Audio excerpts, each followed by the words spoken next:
Di CNN Indonesia Breaking News, hari ini Presiden Joko Widodo menerima vaksin COVID-19. Meskipun ini ibarat angin segar bagi masyarakat Indonesia di tengah pandemi yang melanda.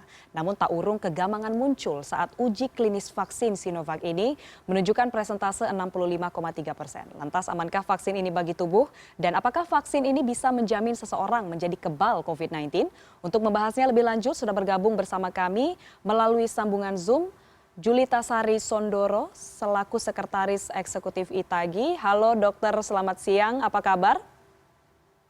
Halo juga, Ya. terima kasih atas kesempatannya untuk mengadakan dialog. Ya, dokter Julita Sari, ini kita baru saja saksikan bersama penyuntikan vaksin perdana di Indonesia yang diawali dengan penyuntikan terhadap Presiden Republik Indonesia Joko Widodo. Bagaimana tanggapannya, dok? Terus terang saya sangat terharu ya, sampai mau keluar air mata.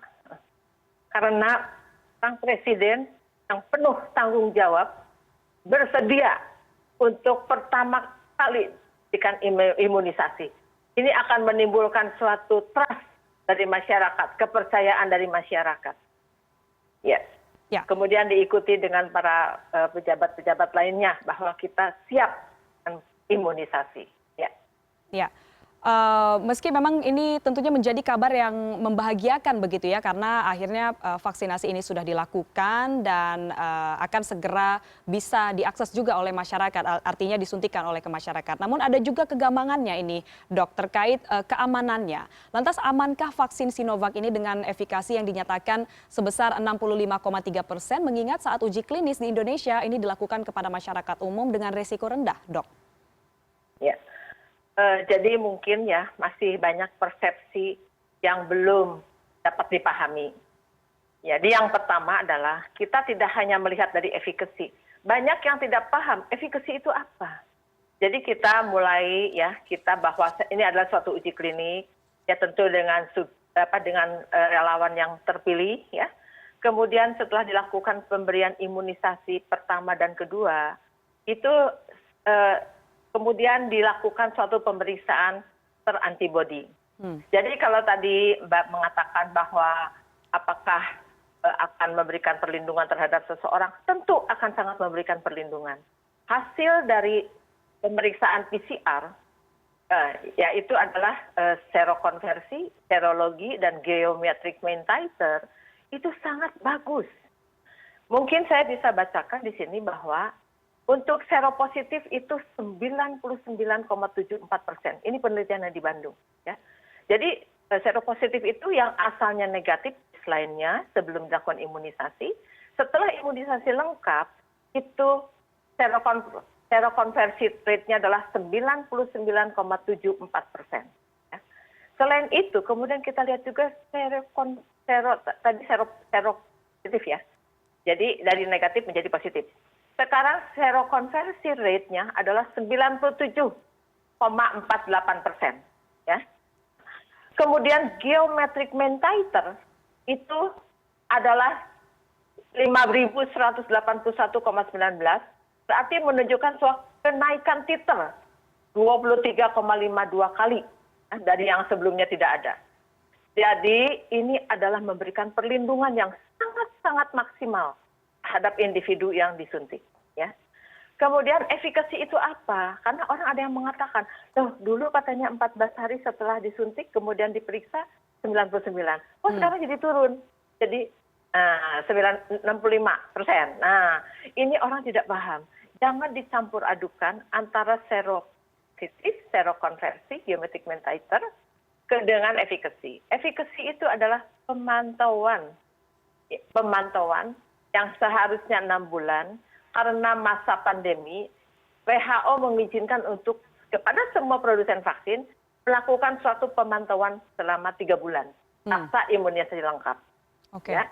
Nah, hasil dari pemantauan pasca imunisasi lengkap itu adalah orang yang atau relawan yang diberikan imunisasi lengkap 2 kali pada uji klinik di Bandung itu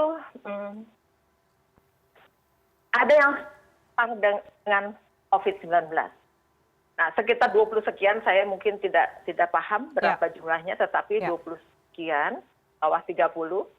Nah, itu tidak mau izinkan untuk membuka label. Ya. Apakah itu labelnya itu yang mendapat placebo atau yang mendapat vaksin? Oke, dokter izin Nah, memotong. ternyata dari perhitungan statistik, Ya. yang mendapat placebo itu yang terbesar. Oke. Karena memang mereka itu kelompok placebo atau yang diberikan NaCl fisiologis. Ya. Dan ada sedikit kelompok yang diberikan vaksin, dan itu ternyata juga tidak berat. Ya. Dokter. Dokter. Gitu. Dan perhitungannya adalah selama 3 bulan, Ya. yang keluar adalah 65% sekian. Ya. Oke, dokter. Nah, tentunya setelah ini 6 bulan kita akan periksa lagi. Oke. Bukan periksa, akan pantau lagi. Ya. Ada berapa banyak lagi dari responden atau relawan itu yang ditemukan dia terpapar COVID. Nanti akan dihitung lagi. Dengan berjalannya waktu, nanti 6 bulan, pasti efikasi ini akan naik. Oke. Ya. Nah, Baik. jadi ini yang perlu dipahami. Oke. Ya. Kalau pemberian imunisasi terhadap individu itu sangat maksimal, ya. Baik sekali. Pokoknya dia sudah timbul antibodi. Oke, Ya. baik. Dokter Julita Sari, apakah ini berarti efikasi ini lantas tidak bisa, tidak hanya menjadi satu-satunya acuan begitu untuk bisa mengatakan bahwa vaksin ini efektif? Karena tadi dokter sempat mengatakan efikasi itu berbeda dengan serokonversi, di mana serokonversi untuk vaksin Sinovac ini tergolong tinggi, begitu dokter? Betul. Tidak bisa dicampur adukan. Ya. Karena kalau kita efikasi nanti 6 bulan diperiksa, kan 12 bulan juga diperiksa. Bukan Oke. diperiksa, dipantau. Pantau. Ya. Oke, lalu dokter setelah penyuntikan vaksin ini kita saksikan tadi Presiden juga sudah disuntik vaksin, kemudian sejumlah pejabat negara juga sudah disuntikan vaksin. Apa saja efek samping yang mungkin akan muncul pasca penyuntikan vaksin Sinovac ini, dokter? Ya, semua vaksin itu semua akan punya reaksi simpang, ya. Yaitu biasanya ringan-ringan saja, berupa reaksi lokal, misalnya nyeri pada tempat suntikan, kemudian kadang-kadang agak merah, agak bengkak, itu biasa, ya. Kemudian mungkin juga ada suatu reaksi sistemik, misalnya demam ringan, sistemik itu umumnya demam ringan, kemudian juga kadang-kadang ada yang pusing, kadang-kadang ada yang sedikit pegel, nah itu dipantau, semuanya akan dipantau, ya.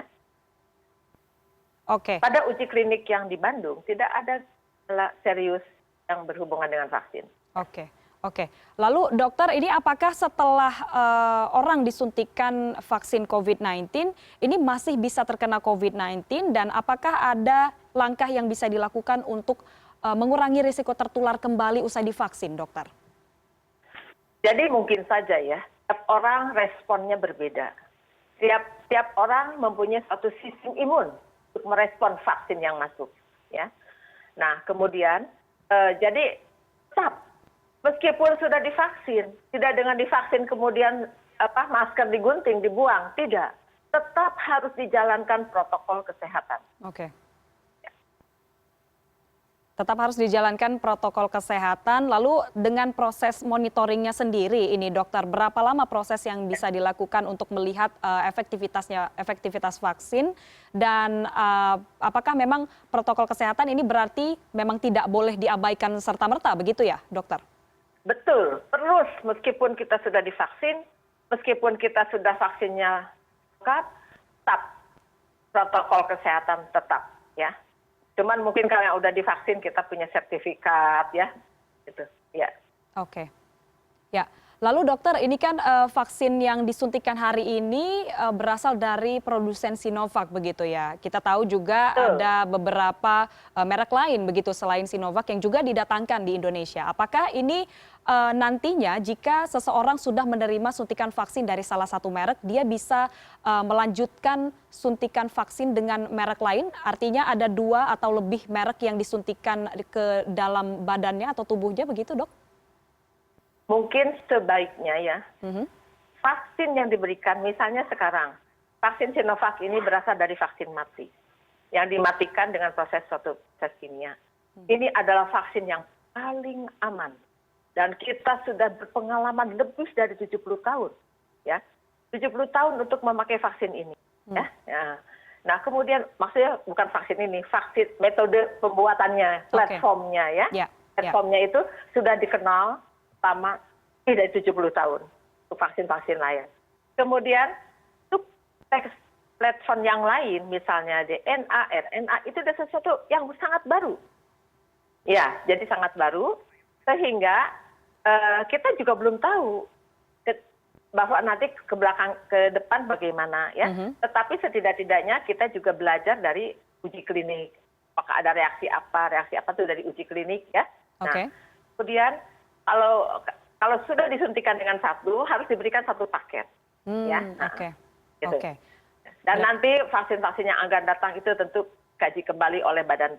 Di Badan POM itu ada yang KONAS, namanya KONAS POJ, penilai obat jadi termasuk vaksin. Mereka terdiri dari para pakar-pakar farmakologi. Kalau kami ITAGI dari pakar-pakar vaksin. Jadi berbeda background-nya, tetapi kami kerjasama terus. Oke, baik. Berarti memang selalu juga menghadiri setiap pertemuan di Badan POM, kami dari ITAGI, dari Komnas KIPI selalu menghadiri, mengawal ya.